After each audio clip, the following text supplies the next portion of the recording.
winner of the 2018 Kingsley Tufts Poetry Award, the 2017 Los Angeles Times Book Prize, and the 2018 NAACP Image Award. And it was also a finalist for the 2018 Pulitzer Prize. Should have been Jimmy Savannah, was the winner of the Lenore Marshall Prize from the Academy of American Poets. La Dazzler, a National Book Award finalist, and Gotta Go, Gotta Flow, which I just ordered today, a collaboration with award-winning Chicago photographer Michael Abramson. Her other books include the poetry volumes Tea House of the Almighty, Close to Death, Big Town, Big Talk, Life According to Motown, another favorite, the children's book Jana and the Kings, and the history Africans in America, a companion book to the award-winning PBS series. Her work has appeared in all the really wonderful places, in Poetry, the Paris Review, the Baffler, the Washington Post, the New York Times, Tin House, and in Best American Poetry, Best American Essays, and Best American Mystery Stories. She co-edited the Golden Shovel anthology, New Poems Honoring Gwendolyn Brooks, and edited the crime fiction anthology Staten Island Noir. She is a Guggenheim Fellow, a Civitelian, a National Endowment for the Arts grant recipient, a finalist for the Neustadt Prize, a two-time winner of the Pushcart Prize, a former fellow at both Yaddo and the MacDowell Colony, and a four-time individual champion of the National Poetry Slam, the most successful poet in that competition's history.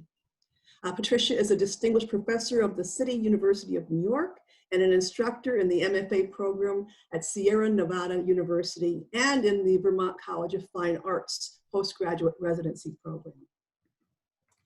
Of incendiary art, Patricia Smith's most recent collection, the Harvard Review said, quote, "In an age of inconvenient truths and alternative facts, the fierce empathy and blazing truth of incendiary art has never been more necessary.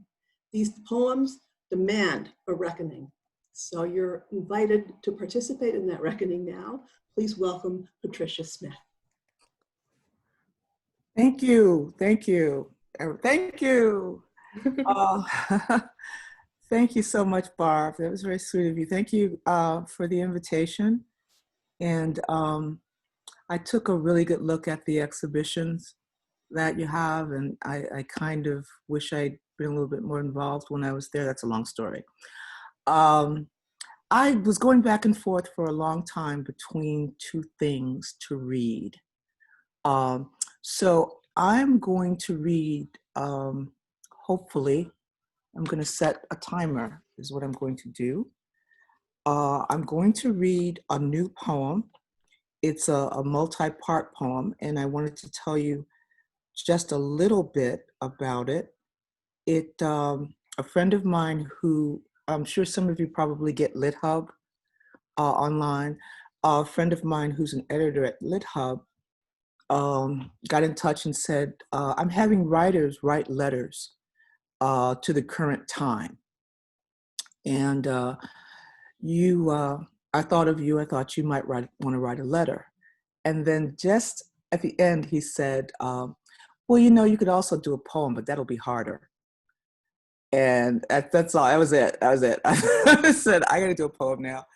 So it's trying to, it's like trying to write a letter as a Black person, but really not being able to settle on the salutation.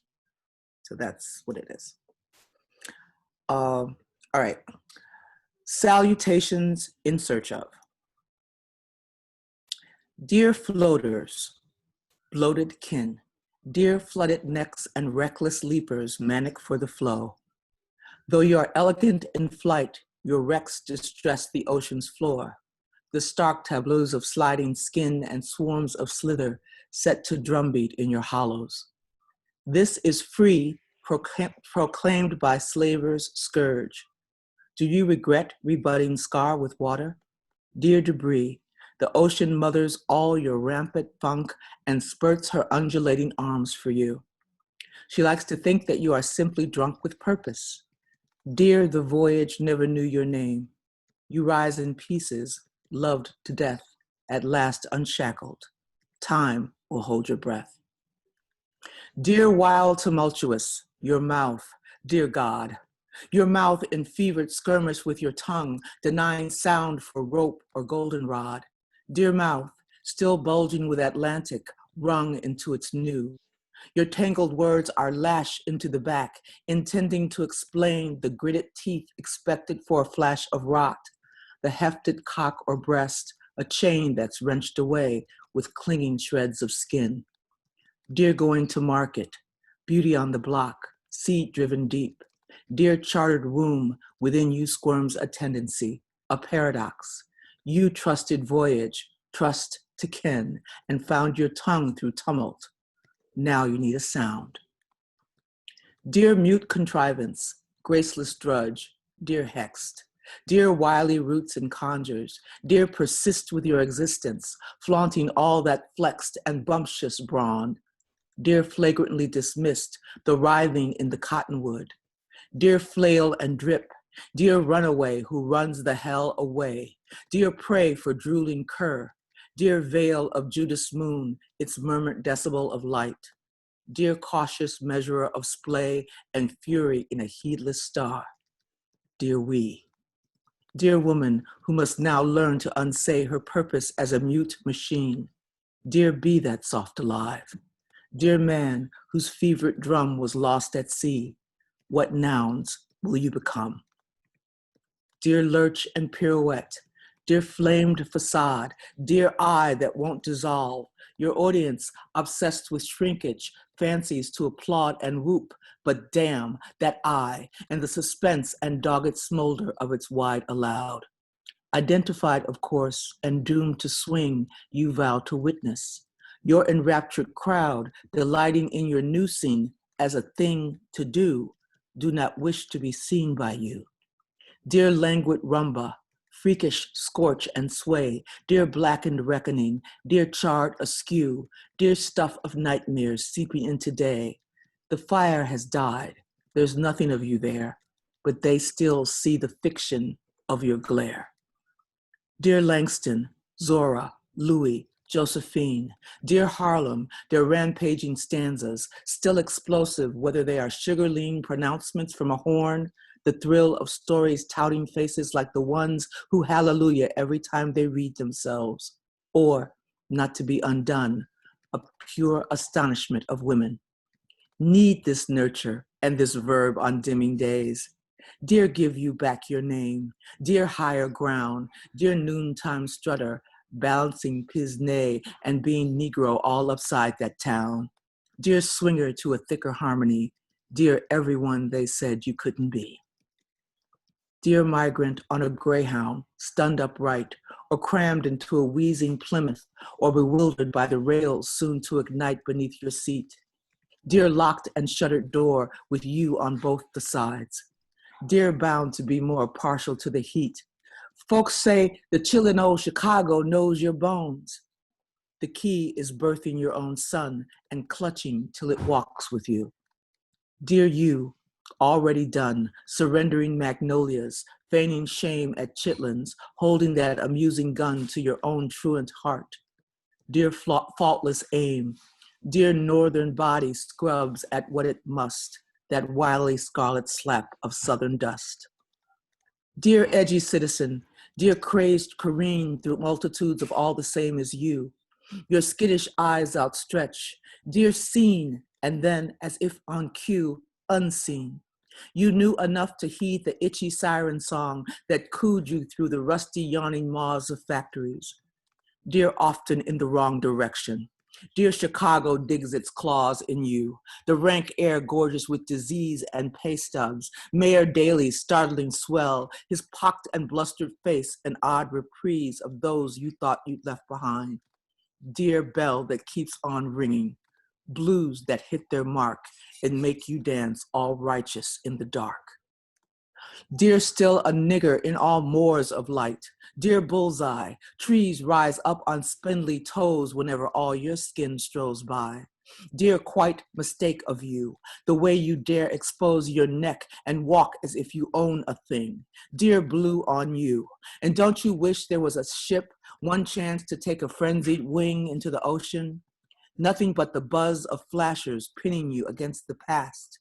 Dear suicide, dear bullet in the back, dear in the headlights, you're not tagged to last until the morning. You are tagged to crack beneath their weight. And don't you dare believe that any one of them will let you breathe. Dear George, Trayvon, Brianna, Bree, Tamir, Alashiana, Dominique, Jamel, Antonio, D'Angelo, Romir, Ashante, Botham, Terrence, John, Chanel, Stefan, Philando, Kentry, B, Laylene, Romello, Emmett, Eleanor, Monte, Janisha, Kiki, Alton, Mac, Francine, Tanisha, Eric, Dominic, Renee, Michelle, Elijah, Nia, Amadou, Akai, Monina, Cortez, Kendry, Sean, Alberta, Michael, Gabriella, Lou, Natasha, Brooklyn, Walter, Lee, Laquan, Ahmad, Mohammed, Elray, Aura, Shane, Rashard, Denali, Sandra, Oscar, Blaine. Dear someone who woke up without a sun, dear damn the dawning, echoes of a knock with no boy crouched behind it, nothing done to fix it. Dear reverberating shock, dear someone flailing, ripping at the air, dear hollow where he was, dear someone who's obsessed with resurrecting him, who dares believe the muck of bullet hole and bruise will ever breathe as anything but dead. Dear someone loving body on the way to being only body, just that red and syrupy annoyance hosed away when street decorum says it's time. Dear damn. Dear chalk all washed to none, dear traffic jam. Dear woman wounded by the things you've heard, dear angry all your days, dear vibing wire on top of your head, dear better watch the words you say to white folks, don't make them tired of you. Dear wish you'd pinch those nostrils down, that nose is half your face. Dear talk too loud, dear stay out the sun, you fool around, get blacker than you are. What? You too proud to settle for that ordinary man? Gonna be too late real soon. Dear, press those naps. And don't you dare tell me you plan on yelling about that Black Lives Matter mess. Dear, who in the hell do you think you are? Dear, who in the hell do you think you are? Dear someone who woke up without the sun and spun the blues. The singer moaned so hard the record skipped to save itself. Dear done so wrong, dear frying lettuce in the lard, dear wonder could a matchbox hold your clothes. Your child's been scraped up off the boulevard. Since then, ain't seen yourself. Do you suppose some rebel yell can find you and hit you hard? Dear someone who has chosen just to rust instead of breathe, here's how they lied to you.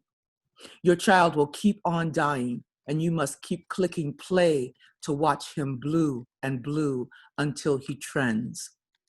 Then there's a photograph. He's a photograph who laughs at you and rips himself in half. I rip another page in half. Dear,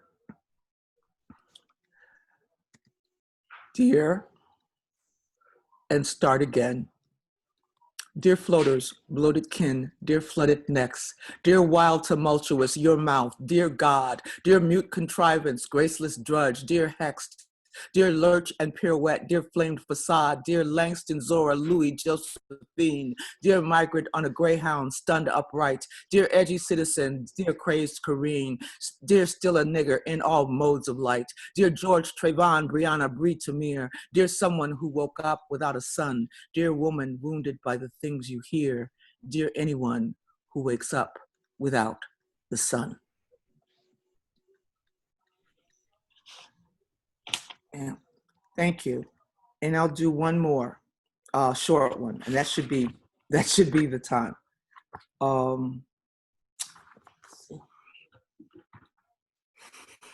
Don't you hate when poets do this? Like, okay. I'll do this one.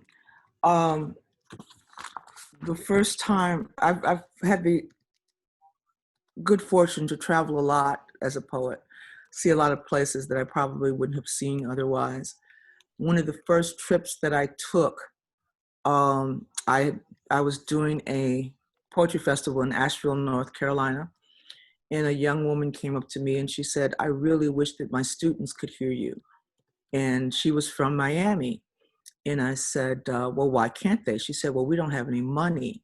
So I said, well, I'll fly there and can I stay with you? And she said, sure. So I slept on a pallet and came and met the 6th grade students. The area, and it was one of the first schools I had gone into, and I came bounding in like, I'm here to teach you poetry. And the area that I was in had a really, excuse me, a really high incidence of drug use. So a lot of the kids had lost parents and siblings to AIDS and drug abuse. And I'm trying to teach them poetry and they're looking at me like, well, how are you going to make my life better? And there was a little girl there named Nicole. Her mother had died the week before and she was already back in school. And she said, well, I'll write poetry, but you have to teach me to write a poem about my mother. And for years, I did this poem first at every reading because it reminded me of the power that language has to move you from one place in your head to a safer place. And that's what she was asking me to help her do. So this poem is for the 6th grade class at Lily C. Evans Elementary School in Dade County, Miami, which they made me promise to say every time I did the poem. And they're grown-ups. They got families and kids of their own. That's how old this poem is. Okay. I am astonished at their mouthful names. Lacanicia, Fumaleo, DeLeo, Fumaleo, DeLeo. Their ragged rebellions and lip gloss pouts in all those pants drooped as drapery. I rejoice when they kiss my face, whisper wet and urgent in my ear, make me their obsession because I have brought them poetry. They shout me raw, bruise my wrist with their pulling, and brashly claim me as mama as they cradle my head in their little laps, waiting for new words to grow in my mouth. You. Angry, jubilant, weeping poets, we are all saviors, reluctant hosannas in the limelight. But you knew that, didn't you? So let us bless this 6th grade class. 40 cracking voices, 40 nappy heads, and all of them raise their hands when I ask. They have all seen the Reaper, grim in his heavy robe, pushing the button for the Dead Project elevator, begging for a break at the corner pawn shop, cackling wildly in the back pew of the Baptist church. I asked the death question, and 40 fists punched the air. Me! And O'Neill, matchstick crack child, watched his mother's body become a claw. And 9-year-old Tico Jefferson, barely big enough to lift the gun, fired a bullet into his throat when Mama bended his back with a lead pipe. Tamika cried into a sofa pillow when Daddy blasted Mama into the north wall of their cluttered one-room apartment. Danya's cousin, gone in a drive-by, dark window. Click, click, click, gone, says Danya, her tiny finger a barrel, the thumb a hammer. I am astonished at their losses. And yet when I read a poem about my own hard-eyed teenager, Jeffrey asks, is he dead yet? Cannot be comprehended. My 18-year-old still pushing and pulling his own breath. And 40 faces pity me, knowing that I will soon be as they are, numb to our bloodied histories, favoring the Reaper with a thumbs up and a wink, hearing the question and shouting, me, Miss Smith, I know somebody dead. Can poetry hurt us, they ask me, before crawling into my arms to sleep. I love you, Nicole says. Nicole wearing my face, pimples peppering her nose, and she is as black as angels are. Nicole's braids kissed with match flame to seal them. And can you teach me to write a poem about my mama, Miss Smith? I mean, you write about your daddy and he's dead. Can you teach me to remember my mama? A teacher tells me this is the first time Nicole has admitted that her mother is gone. Murdered by slim silver needles and a stranger rifling through her blood, the virus pushing her skeleton through for Nicole to see. And now this child with rusty knees and mismatched shoes sees poetry as her scream and asks me for the words to build her mother again, replacing the voice, stitching on the lost flesh. So poets, as we take the stage, as we flirt and sin and rejoice behind microphones, remember Nicole. She knows that we are here now, and she is an empty vessel waiting to be filled. And she is waiting, and she is waiting, and she waits. Thanks. Thank you. Thank you very much. I appreciate that. Barb, you have questions for me? Yeah, I have some questions. I'm so glad you did that poem. In fact, I had a question I was going to ask you about that. I don't know if anyone else has seen your performance on the internet with that poem, especially the, I used to play the performance from Slam Nation for my 8th grade students. Oh, wow. I was younger then. You were, yeah, well, we all were. So were my 8th graders.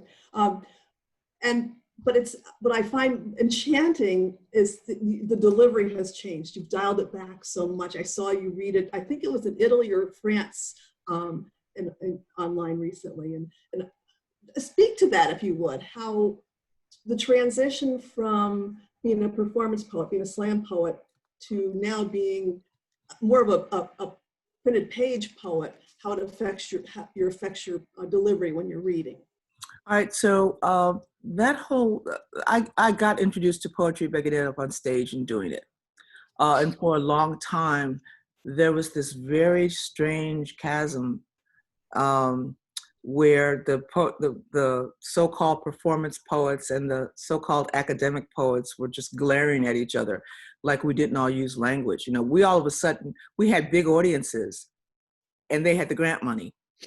And we were like the rebels. We don't need your stinking money. When they say, we don't need your audiences, you know. And it took us a long time to realize that we were all doing the same thing. And there's people who I used to slam with who are still doing it. You know, you start to believe, you've been told often enough that what you're doing isn't really poetry, that you're really just pushing buttons, and you start to believe it.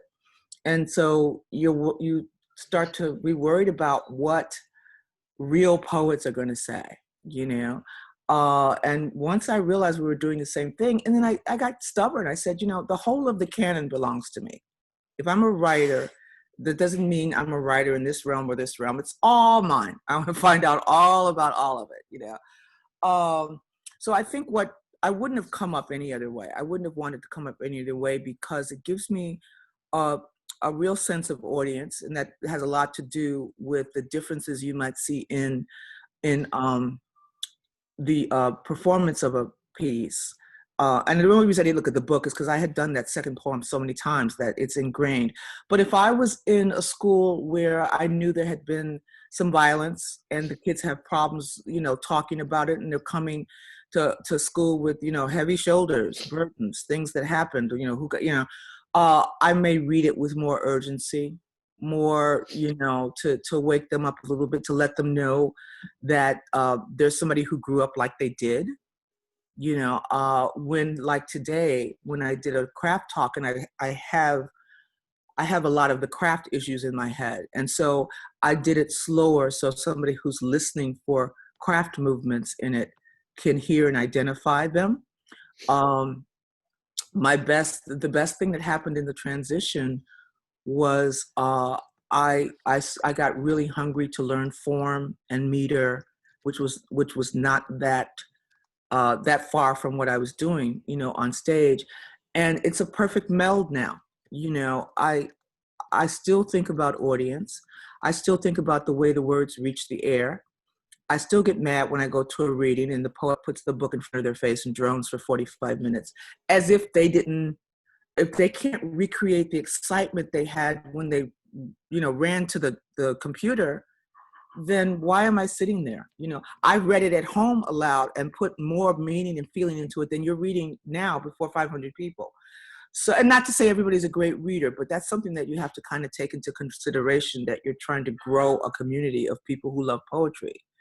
And so when I started to do that, the challenge was putting contemporary topics into traditional forms, which is a really interesting, you know, tension that creates, you know. So it's been good. It had its downsides too. When people want to take you down a notch, they'll say something like, "Oh, you were that slam poet," you know. And when I was finalist for the National Book Award, they give you these plaques, and it'll say a little bit about your book. And I was talking to someone, my husband was looking at the plaques, and he said, "Have you seen your plaque yet?" And I said, "No." And I went over and it said, "Rising from the maelstrom of the slam," or something. And I was like, what? Because they had to have a reason for me being there, because I hadn't been sanctioned by them. I didn't go to the right schools. I wasn't published in the right magazines. So I had to be made an exception. It's like, okay, we let one through. But the vengeance for that is to write as well as you can for as long as you can. Stay out of the strategizing, make sure that you're always learning. And that's all I've been doing. I just write. And if my writing can't speak for me, then there's something wrong with the writing. You know, so it's been fine. It's been a lot of fun. I still go into a lot of schools and I MC slams and coach teams every once in a while, things like that. Great. I talk a lot, by the way, everybody. Yeah, no, it's wonderful. We enjoyed it so much today in the masterclass. I'm going to hold you to your word, what you said at the masterclass today about not sort of pulling any punches for an audience. And I'd really like to have you talk about, you know, there's been kind of a long overdue surge of awareness of Black poets since the killing of George Floyd. And, you know, all sorts of publishers and museums and other organizations have really put themselves in a place where they promise to give a greater weight and agency to Black voices. And do you think this is going to be a long-lasting change? No, I don't. I think part of what has happened is, you know, we talked earlier about the picture of Emmett Till in his casket and how much change that brought around at the time, and making Northerners aware of exactly what was going on in the South. And that lasted for a little while. Now it's the fact that everybody's carrying a cell phone. Don't be fooled that if a lot of these things hadn't been public and hadn't been available to watch over and over again, that there would have been that same movement. If we had heard about George Floyd and not seen it, and not counted under our breath while that man's knee was on his neck, it would have been a curiosity. It would have been another way for another man to die, but it would not have you know, everyone wouldn't be rising up and marching and doing these things. It's almost the response that you got. You know, a lot of publishers had to make Black Lives Matter statements and things like that, but they had to. You were called, if you didn't have one, you were called out until you had one. And I mean, think about it. Why would a publisher have to say, "We respect Black lives"? We would think that you already did, but you had to have a statement, it had to be public, everyone had to see it. There was probably I would say on the same day that George Floyd was murdered, there was probably another murder that was just as bad that we know nothing about. One of the things I try to do in my book, you know, and as I talked about earlier, was establish that drumbeat. Use a lot of names you don't recognize. And, you know, people say, well, I don't know, I know Trayvon Martin, but I don't know that name. It's because it's constantly going. It's constantly happening. And I think we are, there's so much lacking right now. There's so much hollow that when that happened and it gave us something, that a feeling we could control, We could be angry. We could get out in the streets. There's so much that's happening in government now that we can't control. It's just kind of moving along without us. And I just think a lot of us want to see, can we still be that mad about something? Can we? But we are a country of the next new thing. We definitely are. When I talk about people who have forgotten Katrina, who have forgot, at the time that was all of the work that we had to do, so it didn't happen again. And we go in cycles, and I would love to say, we were watching with my kid, we were watching the Chicago 7 film. And I was trying to get across to her. It was I was like middle schoolish, but my husband's older and he remembers a lot, and I was trying to get across to her the sense that even the violence was hopeful, and that it was really leading somewhere, and we may have to suffer, and we might have to lose people, but we're going to come out on the other side of it, and she looked at me and she said, and then there was Reagan. And so I mean, think about, if you live through that, think about all that possibility. Like, this is the way a country's supposed to move and grow, through these kind of pains. And it didn't really, and a lot has to do with who's in power, what their outlook is. I don't think that, love Trump or hate him, he has not spoken to anyone outside of people who love him. He has not gone to Chicago. He has not gone to Philadelphia. He said something in a speech about, George Floyd, but he didn't go, to Minneapolis. And it's so and plus he's made it okay for people to come out and hate out loud. So for the little steps that we may have made, you can see the steps backwards. I mean, I saw in Long Island, New York, during a march, 2 men on the side of the road reenacting George Floyd's death. Guy with his knee on his friend's neck, grinning, right? So and then what is it going to mean to me that Poets Magazine said that you see what I mean? It's that visceral, the things that you're really seeing and hearing and looking and feeling, and then it's people making statements that they may or may not adhere to. So it may have, maybe a few people woke up a little bit, but there's so many forces trying to put them back to sleep. You don't care about those people. You don't care about, it's they're making us want and need so much for ourselves that we're not looking around us to see what our neighbor needs. Or, it's, and I hate to say it that way. I wish it was different, but I really didn't feel that much ground was made. Now, in the masterclass today, you also talked about the fact that you had lived in Ridgefield for a year back in '97, and you related a couple of incidences, unpleasant incidences that had happened to you and your son. And, clearly in the last 8 years, things, I mean, that was going back a number of years. It's a long time ago. It's funny. When I got the invitation, I was like, oh my God, it's all it's Richfield. This was 1999.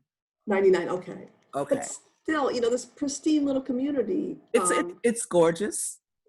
But see, I travel a lot for readings, go to a lot of places, wind up at a Motel 6 in Western Oregon somewhere.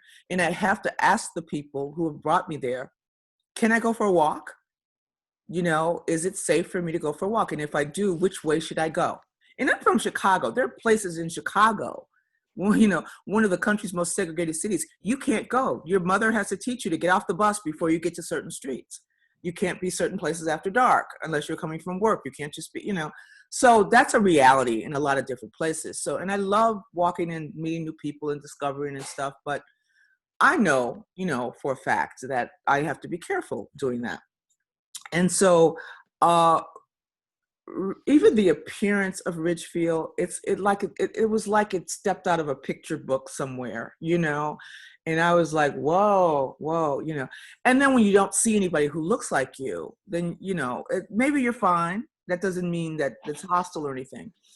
And Ridgefield wasn't openly racially hostile. It was a where do you belong place, right? So one of the things I said today, I was in the grocery store and this woman just came up and started with a can and said, do you think this would be good in so-and-so and so-and-so recipe? And I'm like, you know, and then I thought, oh, you think I'm somebody's cook, you know? And it was just a reality, like, oh, there's a Black woman, she knows about food, you know? And my son was visiting one time and we ran out of gas. It was one of those little back roads. And so I'm thinking, gas, I need gas, you know, and people are coming, and it's a really narrow road. They're coming up and they're coming, like my son was, I don't know, he might've been about 17 or something. And so they're driving past and they're looking in the car. It's like, hello, help, help. And they're looking in the car, you know. And eventually Richfield's finest showed up and very interested in who he was, where he came from, what was his name, running his name. I said, I live here, you know, my granddaughter is enrolled in this daycare, and it wasn't, what we think now is, oh my God, don't get stopped by the police. It wasn't hostile like that. It was just really, you are out of place. You are out of place. Let me help you find where you belong, you know? And then it was a Black male thing. And it was like, oh my God, you know, they're coming or something. And this is not, and I was in the reason I was living there for a year and other things were going on and stuff. So I didn't make an attempt to be out and about in the community that much. I didn't go out unless I really, really had to. And then I get mad. I was like, look how pretty it is. Why can't I just go? And I probably could have gone out for a walk and it wouldn't have been that big of a deal. But you draw borders for yourself, you know, and it was a whole year. It was a whole year. And it's not by any means anything that's wrong with Ridgefield. It's just the thinking that you have to do, you know, as you move through the world. And then I saw a magazine or something, and there was this really beautiful Black couple in this magazine, and it said, hometown, Ridgefield, Connecticut. And I was like, wow. So I don't know what's going on there. And I really wish that, you know, there was no pandemic, because I would have loved to have come and talked and walked Ridgefield. That would have been lots of fun. Every single place has issues, you know. How does that affect your writing? I saw a quote where you said that, you know, when you're Black and you're focused on the task of witness, there's that chaos constantly threatens to overwhelm you. I mean, how does that affect your writing? You know what? I think you have to kind of learn to turn the chaos into energy. You know, there are so many forces trying to slow you down, silence you, defeat you, get you to give up. You know, you can't handle all this. You know, there's this thing coming, there's an epidemic, and there's an election, and just go, don't do anything, don't vote, don't move, you know. And so sometimes when I write, it's because, you know, as I said earlier, we don't talk to each other. We don't talk to each other. We don't know each other, okay? No one, you know, the guys who are reenacting George Floyd's murder don't know me. You know, all they see is skin color. They have no idea. And, you know, that's like me saying, oh, you know, all people in Ridgefield are this way. You know, all white people are this, you know, it's amazing how we drive ourselves away from each other. as if we are either afraid to realize that we're very much alike. It goes against so much, that realization. And when we talk about like a racial divide now, the idea that people who used to tinker in their basements and curse at their televisions are now on the street being encouraged to hate you to your face. And then, you know, you're someplace and you see two white people walking towards you. I don't know if they're QAnon. I don't know if they worked for, so the antenna is up all the time, but I have to use my writing to talk to you. I said earlier, that I have poems about being in Paris at the Louvre. And I would come to Ridgefield and I would read all my things my Ridgefield people would do. Oh, they've been to Paris. Oh, I'll do that. I'd go to an inner city school and read things that were familiar to them. Wrong. That's wrong, right? I need to talk to those kids about, you guys hold up a picture and say, who's this? Mona Lisa. Well, I saw her. For real, I need to talk to them about that. And I need to talk to you guys about what those sixth graders are doing and what they walk into their classrooms thinking and believing, and how far away they are from you, not physically, but they're fascinated by some aspects of your life, and you would probably be fascinated by some aspects of theirs, but we've already been taught that we have nothing to do with each other. And I don't really know how we're going to get past that now, because it's so ingrained now. It's like on February, I started getting all these calls. You come read for us. It's like, oh, they found the Black person in their Rolodex. It's national, African American History Month. And a lot of people who don't know me, when I get introduced, they said, oh, well, she's going to read about Black people stuff. And I do it now. I do it, first of all, because you guys had the exhibition and I know, but where else are you going to hear this? Where else are you, where I get to look into your faces and see that you're receiving it and that means something to you other than just words? What we talked about today about finding unexpected entry points into your poems so you can get people to hear poems that they don't want to hear. You can sneak them into it. You sneak yourself into it. You or something. But God, we're just not talking enough. And since I travel a lot, I can use it to say, hey, guess what's going on in my side of the world? Let's talk about. That's why I love questions and answers. I love going into classes before readings, just to get a feel. What's everybody talking about? And right now we're all tied up in this election thing.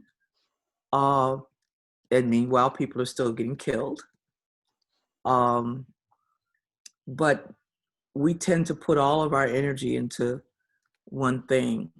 And I've had a president for 4 years who could give a damn whether I lived or died.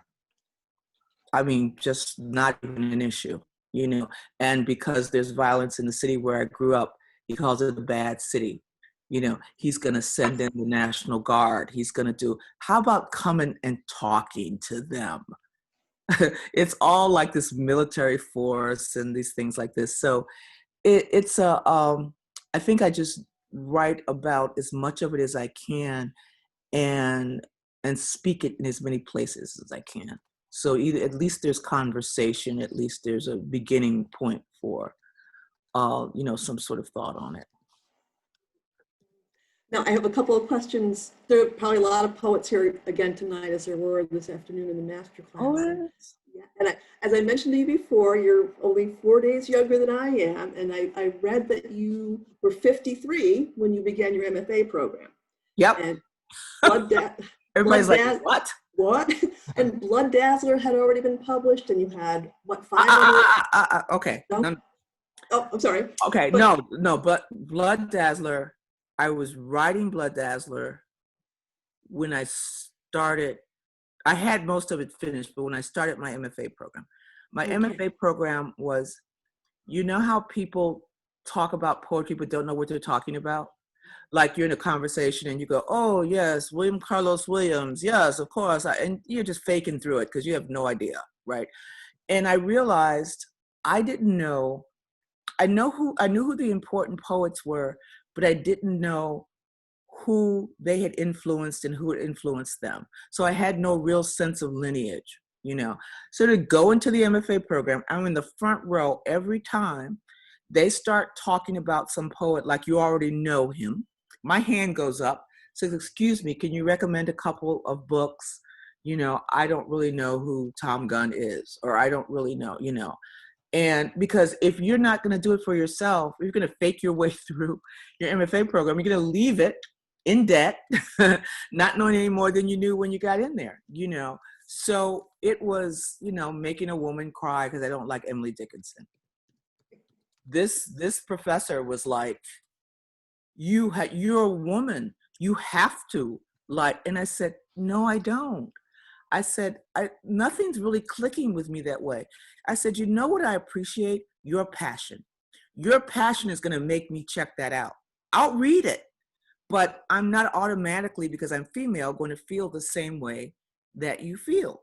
I loved the passion. I had one teacher who'd come in, tweed coat and things falling all off, you know, and he's talking about villanelles, and he's just like pacing the floor, and he'd start to recite one and think of a better one, and he'd stop, you know, and I'd say, my God, I just want to be that passionate about something, you know, to spend my life doing that, you know. But I had started writing Dazzler, and what I did, it was a low residency where you have to give them packets of work. So instead of, I would give them packets of Blood Dazzler. And so that was my thesis. And I had a couple of books published, but there was so much I didn't know, you know, so much. And I'm still taking classes, you know, I'm still taking, especially now, these great Zoom classes that are coming up and things. I'm taking children's book classes now. Yeah, I want to do a YA book. So we'll see. Excellent. Oh, I'm looking forward to that. I love YA Lit because I taught middle school for years and years. Oh yeah, middle school. Oh my God. Now, also, our wonderful library here in town is still holding a scholarly series. We've been doing it for a couple months, and we'll continue hopefully into next year too, on James Baldwin, and it's called James Baldwin Bearing Witness. And J.P. Howard, I don't know if you know the poet J.P. Howard, facilitated. She has the series here, The Woman in Bloom. Yes, yeah. Yes, the Bloom, yep. Mm-hmm. She facilitated a book discussion on The Fire Next Time, and it was, you know, just so beautiful and gorgeous and timely, you know, 60 years later. But I saw somewhere that you were quoted as saying that you'd love to see incendiary art in conversation with Baldwin's letter to his nephew from that. Well, I teach that letter all the time, and I think part of my, you know, as I said earlier, incendiary art's a very thick, dark book. I think that there's no way, once you start reading it, there's no room for you to get out of it, you know. And a lot of people who were my readers, they were like, don't you want to insert some light in here somewhere, or a funny poem? And I said, that's our problem. We're always looking for a way out, you know. It's like, I want to nail you to a chair for the length of the book, and you know, enter those stories and sit there for a while, you know. And so I think that what I was trying to do too is to say to young people that this is what, in some instances, this is what we're left with when you're gone. In some, how do you stop and think? We know you've all lost, you know, people, you've lost homes, you've lost things, and how can you grow when your root is so thin? You know, and so I want to think of it as, here I've tried to cover as many aspects of the life you're living as I can. Unfortunately, a lot of those aspects involve death and loss. Okay, but it's also about coming out on the other side, you know. And the idea, a lot of is warning, and that's what makes me think of the letter. A lot of it's warning. This is what you will encounter. Here are the options you have for handling it. If a people are told too often that they are worthless, you know, that they're in a position where no matter how much you scramble up, there's a huge hand holding you down. It's only a matter of time before the youngest of those begins to believe it. And so it feels kind of like the work nowadays is fighting against that, you know, being everywhere. I mean, you can't say, oh, I'm going to go visit a 6th or 7th grade class. Let me find my lightly rhymed 6th or 7th grade poems. There's no such thing. You're going to take the work that you're doing into that classroom as you're doing it. You know, you can't spoon feed anymore. You know, you just really can't. I was in Germany once, and they had a program where they put a bunch of poets on a train, and they traveled the German countryside. They would pull up and they'd pile off the train, and the town would be out, and there would be a little bandstand set up, and children's paint faces, and food and music, and the poets, you know, they do poetry, and everybody would yell, feed them, and then they get on the train, go to the next place, right? I was in Berlin when the train came back home. There were so many people waiting to greet the poets, and they had to shut the station down. In Berlin, the platforms were full up to the mouth of the train. So they would open the door, and they would have to lift the poet up and pass them out over people's heads. People had placards with poets' pictures on them and snippets of their verse and all that. So this is the difference between a young country and an old country. Okay, the old country knows what poetry is and what it means. The young country hasn't figured it out yet. We're recreational exercise. Oh, you write poetry? That's good. I wrote poetry in 5th grade. You know, I was in highlights once, and you're like, get away from me, you know? And so I think what's happened, it was so funny. It's like I got home, and I got on a bus, and I was like, hey, poet. And they were like, you know, sit down. You know, it just wasn't, the reverence was not there. But it's those places where you look to the news for the news, and you look to the poets for the truth. Oh, right? wonderful. And now, because truth is in such short supply, people all of a sudden have started looking to see what are the poets doing. Okay, and it's a shame that it takes disaster for people to say, you know, I can't, what I'm watching in the news, I don't know whether to believe or not. And we may not be writing truth, but at least we're writing a search for it, you know, or we're writing the things that you need to pick up and look under when you're looking for it, you know. So I think that it's kind of coming due. You're seeing poets collaborate with, you know, dancers, filmmakers, photographers. You're seeing novels and things in verse. You're seeing some of the major newspapers. I did a big poem for Juneteenth. Nobody knew what Juneteenth was, in the New York Times.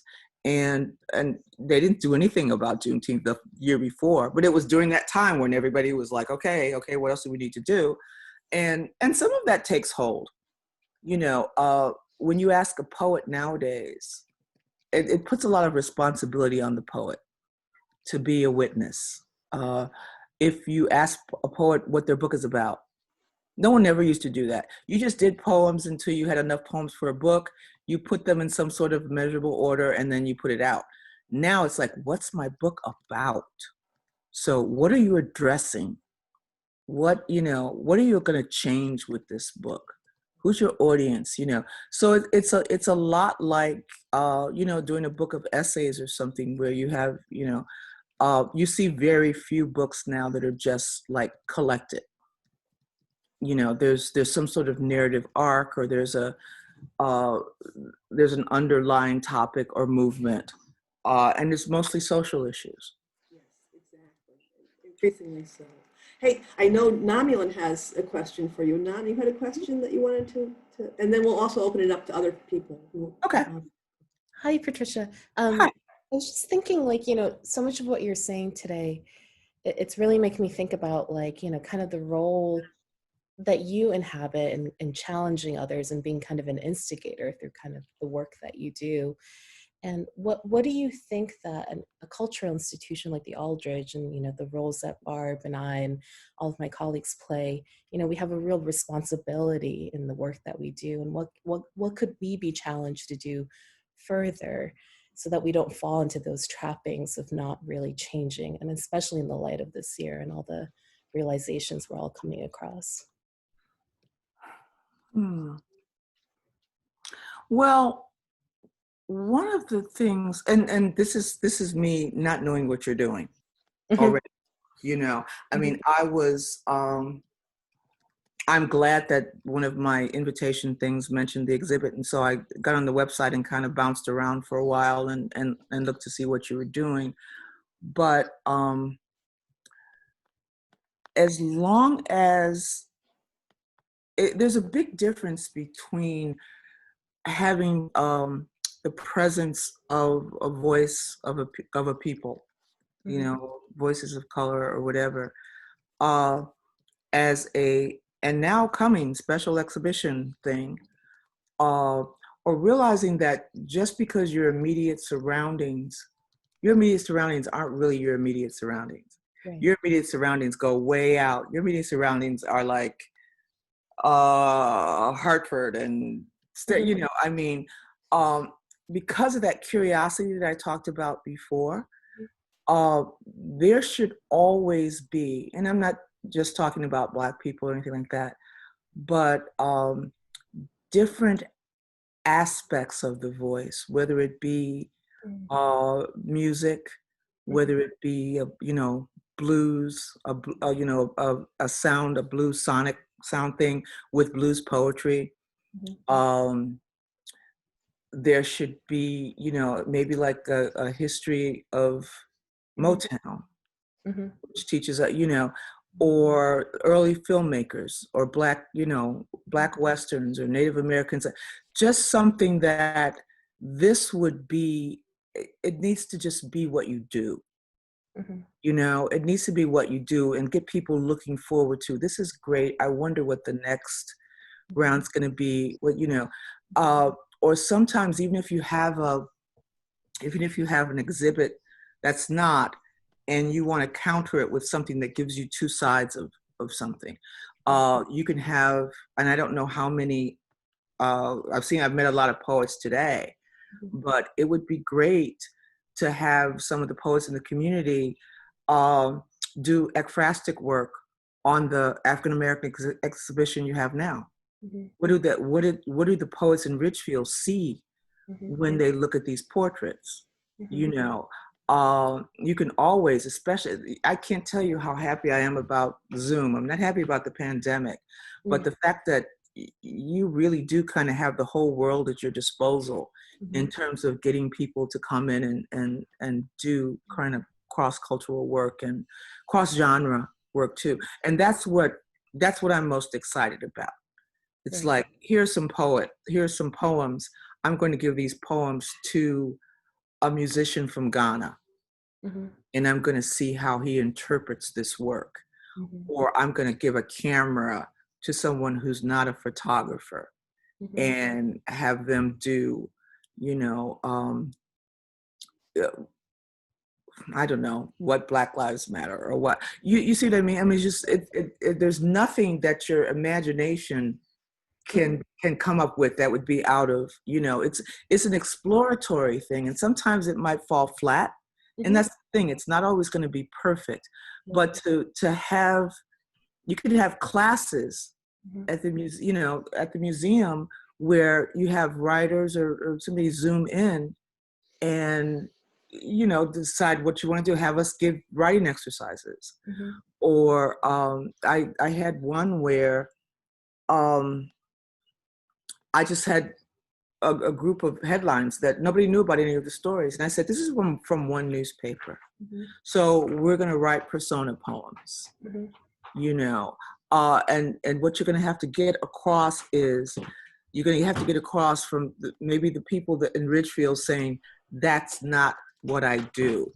I can't do that. Mhm. I don't feel that I am entitled to that, to explore those voices. That's a big minefield. You know, when I wrote about Hurricane Katrina, I'm not from the South. Mhm. You know, you guys are storytellers and witnesses. You can't put a border around what you witness. Right. You're going to witness things that have to do with you. You're going to witness things that have to do with other people. At that moment, that person's story is crossing your story. Mhm. There is nothing you can't write about. You might fall flat on your face, Mhm. but you need to be willing to be questioned about it. Mhm. That's the thing. It's not failure. Right. It's like, you know, if I'm writing about New Orleans and somebody wants to challenge me at a Q&A after a reading, I have to know why I did that, why Mhm. I took that chance, Mhm. you know. And if it's something like, I just want to know more about Black people, you know, just to be honest about it, you know. But I think the opportunity to look at what you have there Yeah. and to say, how does this cross other lives? You know, if it does, and let's get a bunch of sixth graders from Hartford to look at this exhibit and write poems about what they see. Right. Mhm. You know, that's the conversation on all levels. I mean, that's a special thing for them. It will open people there. It will open your eyes Mhm. to, you know, what you're doing and how other people see it. And it's a cultural conversation. It's like a tunnel of energy, but we don't dare that. There might be problems. Right. I will say that this pandemic has really offered us that opportunity Oh yeah. to kind of go beyond what we normally do, right? Mhm. And it's gonna last. And try to It's not challenge it's ourselves. not like it's gonna be over Right. and we'll forget all about all this, you know, distance we've traveled and who you could. Like I said, at a party for my birthday, I had 65 poets. They were from all over, including, you know, London, and they were all lined up on the screen. It was great. Yeah. And now that people realize, hey, wait a minute, I don't have to fly somebody all the way across the country. This is working amazingly. Mhm. There's like a reading every night. I watched the National Book Awards last night, Right. you know? Mhm. So I think it's just with everything that you're thinking about, when we talked about the unexpected entry point, Yep. think about the exhibitions and the things you're bringing in the same way. Yes. Okay, is there another way to look at this? Is there another avenue? Is there another way to approach it? And who would be the most interesting group to make that approach? That You know? is great advice. Thank you so much, Patricia. Sure, Very no problem. Anybody else, guys? I have one more if no one else has. Sure. I know today you talked about your great admiration and jealousy of Terrence Hayes. Who are your other favorite contemporary poets?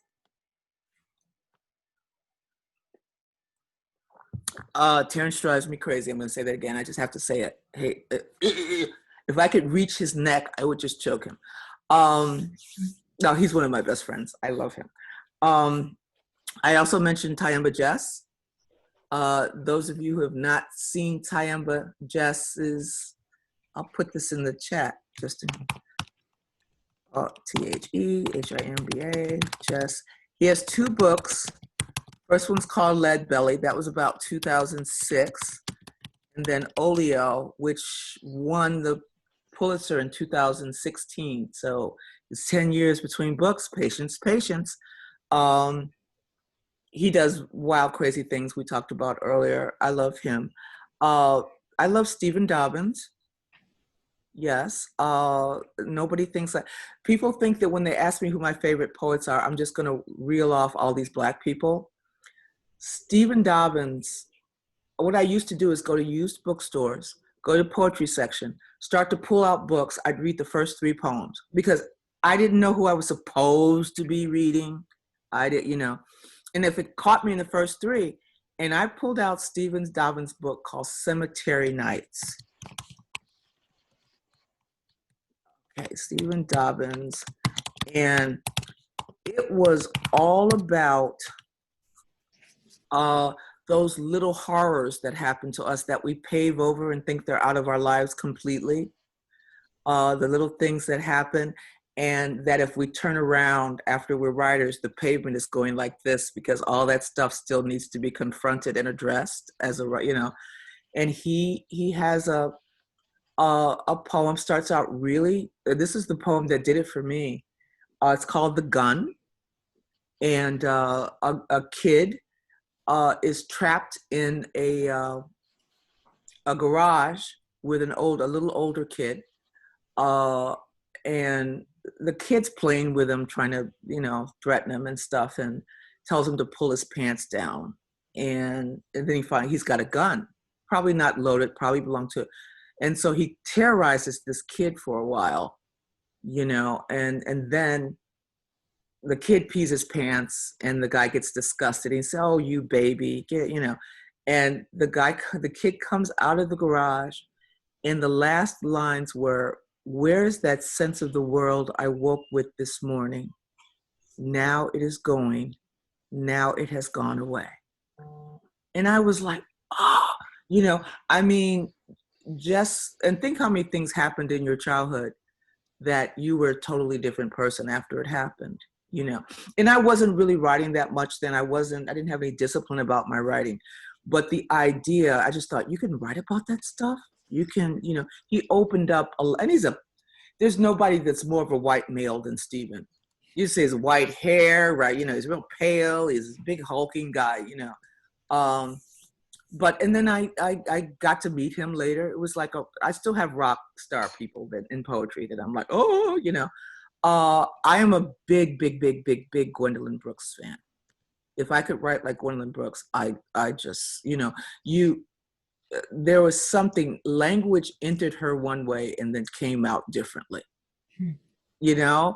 And I also would like to be able to do, you know, short story. I mean, I've done short stories before, but to do novels. And she was the place. I grew up on the west side of Chicago, and that's the place everybody tells you to stay away from. So everyone who grows up there is taught to look out toward downtown, you know, get out. How are you going to get out? And she was the first person that said, slow down, look at where you are. Listen to the rhythms of the people there. Listen to the stories they tell. You don't have to leave there to be in the world. So she had the soundtrack for the Chicago colored girl, you know. It's like, and it really did slow me down to say, you know, there were rhythms in the church I was going to, there were rhythms in the playground games, there were, you know, and how much my whole little body was concentrated on what I needed to do to get out.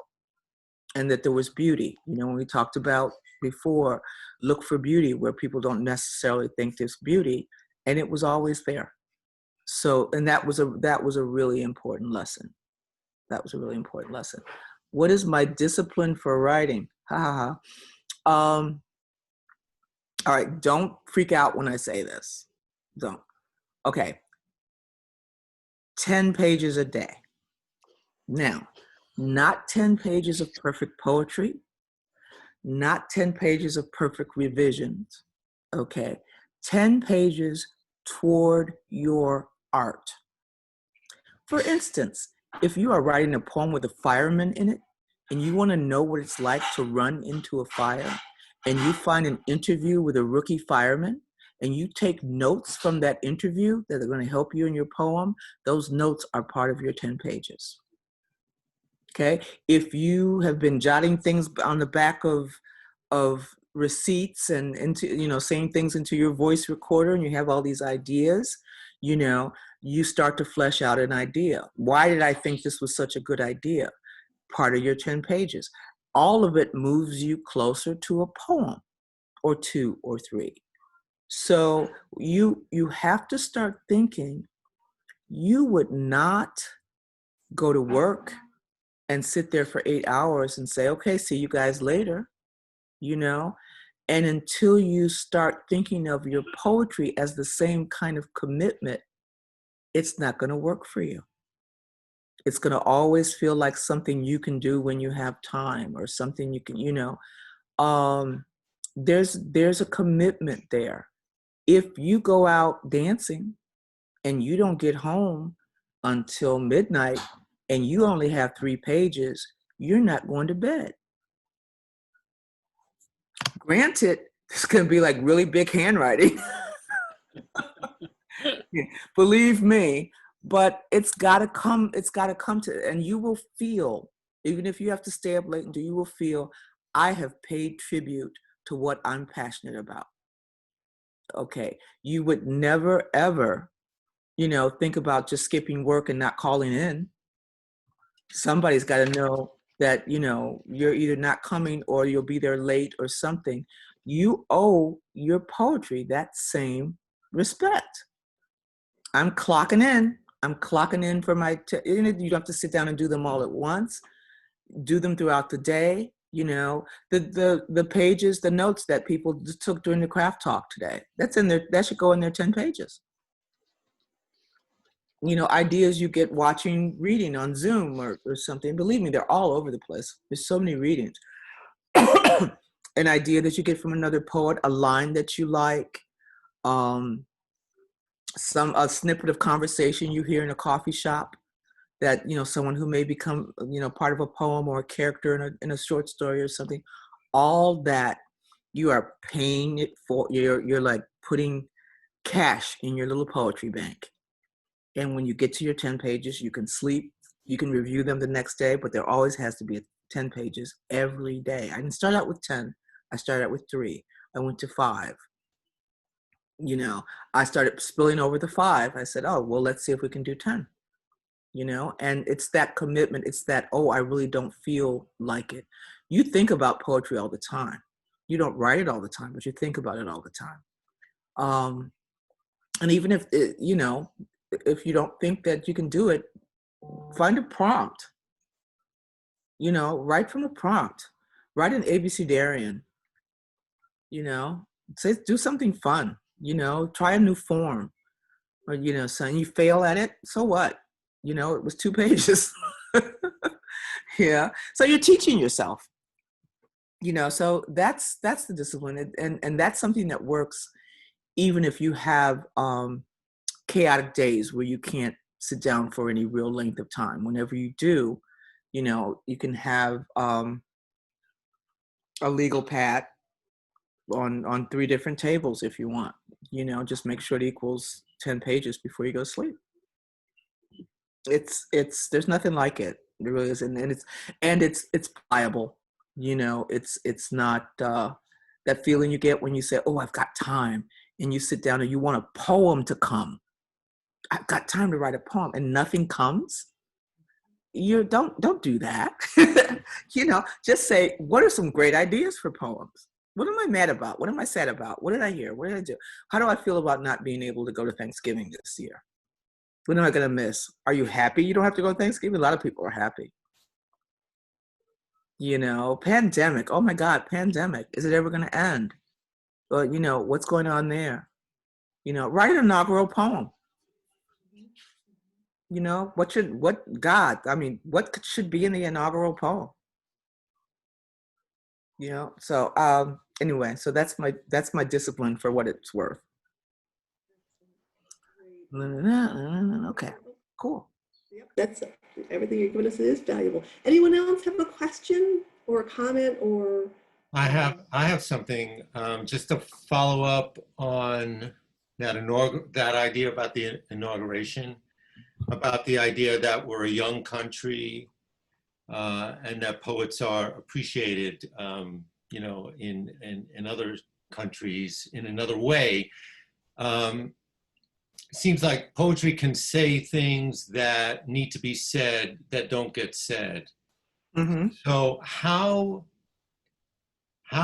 can we as a country who are blocked in having any meaningful conversation, how can should poets step into the political arena? Because when I hear any candidate, I am left starving for substance. I am left starving for authenticity and truth. Mm-hmm. And it seems to me without any kind of truth, it's very hard to change. Right. So does the poet have a responsibility to enter that arena, knowing that we carry with us the ability to have people hear language that they haven't heard before? Stepping into the political arena, there are a lot of different ways to do that without necessarily being a politician, you know. We now have a president-elect who is a very avid reader of poetry, who loves to quote Seamus Heaney, you know, at all points. One of the things that we're doing as a community is we are sending poems, resources, and things to the new administration to say, and it's really interesting. My husband does this all the time. We'll be waiting for a speech to start or something to happen, and he says, "Look at all this dead air. You know, we could have a poet up here, and this poet could be doing this or saying this, you know." And I think it really has to start. We have to think of the places where we appear. We have to kind of think outside the box. We're usually at, you know, at some college auditorium or a school or something. We have to read at, you know, public housing meetings and churches. And those are places that are very easy to approach. And you say, you know, how about folding this into a program? Or if we can get in places like that, that's where you're going to be plucked for, you know, some maybe local political event. You know, I mean, somebody asked me, and I live in a town, it's pretty diverse, but they were having their own little Black Lives Matter thing, and they said, "Can you come speak?" And so then all of a sudden you're on a platform with the entire community buzzing around you, and someone thinks, "Oh, okay, well, we have this next thing coming up. Do you have a poem that would be," you know? So it's like anything else, you know, all politics is local. So you start with people who are looking for things to enhance their programs. And that puts you in places where the higher up, the next ones will see you. I have a friend who does, he doesn't call them workshops, but he does poetry for corporate America. You know, he does poetry for like IBM and you know, at their board meetings or something. He comes in, and it doesn't have to do anything with what they do, but it's another way that they think. I went and did poetry at Hallmark for once. That it was because nobody's buying cards anymore, but it was an amazing place to work. They had a huge collection of like 19th century photos in a vault. They had speakers come in and speak, not just poets come in and speak for like 45 minutes about what they do. And this was all to nurture their employees and help them see the wider world. So we have to stop thinking about waiting to be invited somewhere because it's always the same type of place, and to say, hey, there's a town meeting happening, and did you know that you had this person living in your community, and give you a little break from the rest of the things, and then give you something else to talk about and have a question and answer, you know? That builds on itself. I think there'll be some places where we just have to push our way in a little bit, but I know all of the inaugural poets. So if I'm friends with all the inaugural poets, I have funny stories about them reading their poem with sniper guns, sniper guns at their heads. You look up and snipers are, hello, my name is, and this is my poem, you know, but how they wrote the poem, who got in touch with them afterwards. I mean, we've got some things to build on. I know one of the senators from New Jersey. You know, you coming in and out. There's these big art centers and places where people come in, and I say, hey, this is jazz musician. Can I have the stage for like 15 minutes? Here are my credentials. Here's some tapes. You know, it'll give but you know, and there are a lot of people there, and it's people who would not be in a poetry audience.